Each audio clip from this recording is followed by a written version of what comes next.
আজকে সানডে আমি চলে গেলাম পুজোর আগে দ্য গ্ল্যাম স্টুডিওতে অফার নিতে।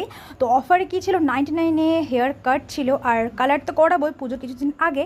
তো ফার্স্টে হেয়ার কাটটা করিয়ে নিই। তো ফার্স্টে কিন্তু হেয়ার ওয়াশ করা ছিল, আর আমার চুলটা যেহেতু অনেকটা বড় ছিল, এই দাদাটা ভীষণ যত্ন সহকারে চুলটা আমার ওয়াশ করে দিচ্ছিলো। আর চুলটা ওয়াশ করার পর এত স্মুথ হয়ে গেছিলো, খুব সিরিয়াসলি খুব সুন্দর হয়ে গেছিলো। এবার কিন্তু আমার হেয়ার কাট হবে। তো দেখো এখানে চুলটা ফার্স্টে হেয়ার কাট করবে।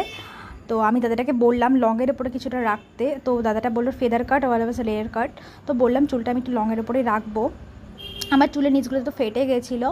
তো আমি ভাবলাম 1 মাসে পুজো আসতে 1 মাসে চুলটা ভালো সেফ হয়ে যাবে। তো দেখো দাদাটা আমার চুলটা কাটছিল। এই দেখো আমার লাস্ট ফিনিশিং লুক। তোমাদের কিন্তু আসতেই হবে দ্য গ্ল্যাম স্টুডিওতে 99 অফারটা নিতে, হেয়ার কাট আর বিভিন্ন তোমরা অন্য কিছু করতে পারো। তো দেখো ফাইনাল লুকটা ভীষণ ইউনিক লাগছিল, আর ডিফারেন্ট লুক পেতে কার না ভালো লাগে।